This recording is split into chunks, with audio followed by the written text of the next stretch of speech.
Assalamualaikum warahmatullahi wabarakatuh. Nama saya Nurisa dengan NIM 190100116, mahasiswi STIE Manajemen Bisnis Indonesia semester 4. Saya di sini ingin membahas tentang komunikasi bisnis. Pengertian komunikasi bisnis secara umum. Komunikasi bisnis adalah suatu penyampaian ide dan informasi yang berlangsung di antara orang-orang yang terlibat dalam satu bisnis secara internal maupun eksternal di luar perusahaan atau bisnis. Ilmu komunikasi bisnis merupakan bagian ilmu terapan yang dipelajari khusus dalam mata kuliah bisnis dan komunikasi. Banyak perusahaan besar dan kecil menerapkan komunikasi dalam bisnis secara efektif, yang hasilnya berdampak pada peningkatan kinerja karyawan, peningkatan laba perusahaan, dan meningkatnya kesejahteraan pegawai.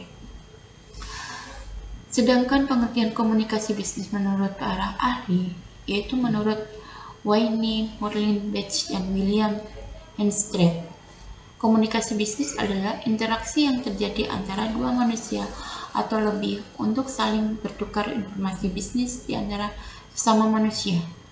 Dengan adanya komunikasi ini, maka orang akan memahami bisnis yang disampaikan padanya. Menurut Rosenberg pada tahun 1982, komunikasi bisnis adalah suatu kegiatan untuk saling menukar pengetahuan, gagasan, informasi, opini, dan lain sebagainya. Penyampaian pesan dilakukan secara individu maupun kelompok dalam bentuk ciri atau simbol dalam rangka meraih maksud dan visi misi perusahaan. Menurut Persing, yaitu komunikasi bisnis adalah suatu bentuk pemberian pesan lewat simbol atau lambang melalui wujud lisan dan tulisan. Umumnya dipergunakan dalam rangka menjual dan memasarkan produk dan jasa kepada masyarakat luas demi mendapatkan laba dan profit secara berkesinambungan. Sedangkan menurut Keynes, komunikasi bisnis yaitu suatu interaksi antara sesama manusia untuk menukar atau menyampaikan konsep, pesan, dan gagasan usaha yang berkenaan dengan raihan yang mau dicapai oleh pihak perusahaan yang umumnya bersifat profitable. Unsur-unsur komunikasi bisnis sendiri yaitu yang pertama, adanya dua orang atau lebih yang terlibat di dalamnya. Yang kedua, memakai cara nonverbal, tulisan, dan lisan. Dan yang ketiga, memiliki tujuan jelas. Fungsi komunikasi bisnis antara lain: yang pertama, informatif, regulatif, dan yang terakhir, fungsi persuasif. Tujuan komunikasi bisnis yaitu: 1. Menyampaikan data. Kedua, melaksanakan kegiatan persuasi. Dan yang ketiga, melaksanakan kerjasama. Manfaat komunikasi bisnis di dalam perusahaan antara lain: yang pertama, keterlibatan pegawai semakin meningkat. Kedua, hilangnya komunikasi yang tak diperlukan. Ketiga, produktivitas pegawai meningkat. Keempat, komunikasi antara departemen semakin intensif. Kelima, peningkatan komunikasi dengan pegawai WFH. Keenam, peningkatan saling berbagi informasi. Proses komunikasi bisnis dapat berjalan secara baik dengan melewati tahapan-tahapan antara lain: yang pertama, adanya ide usaha yang disampaikan pada audiens. Kedua, pesan yang disampaikan harus jelas. Ketiga, memilih sarana komunikasi bisnis. Keempat, penerimaan memahami pesan bisnis apa yang disampaikan padanya. Kelima, penafsiran pesan. Keenam, menanggapi. Dan yang terakhir, umpan balik.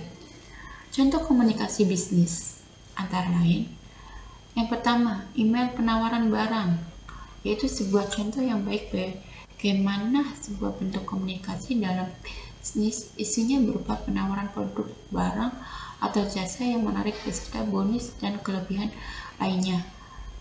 Komunikasi gaya ini sering dilakukan perusahaan e-commerce atau marketplace.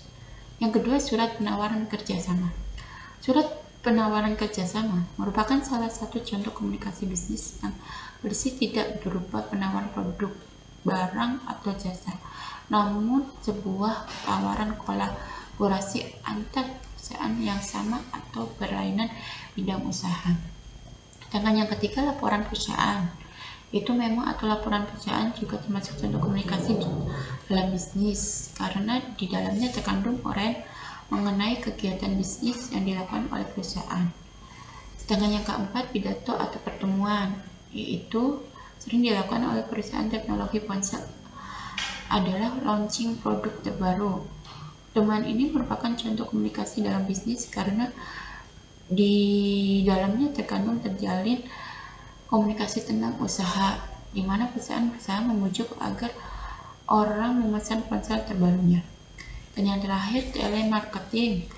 Untuk memaksimalkan penjualan produk, setiap perusahaan pada umumnya membentuk divisi telemarketing yang bertugas menawarkan produk, barang, dan jasa melalui sambungan telepon yang cukup efektif untuk mendatangkan penjualan atau konsumen. Demikian pembahasan mengenai pengertian komunikasi bisnis. Semoga pembahasan ini dapat bermanfaat. Amin. Seperti yang kita tahu, COVID-19 masih mengikuti dunia. Angka kematian terus bertambah. Maka dari itu, mari kita selalu waspada dan mematuhi protokol kesehatan dengan cara berdoa, mohon perlindungan dari Allah, rajin mencuci tangan, menjaga jarak, dan membatasi mobilitas, dan ingat selalu memakai masker.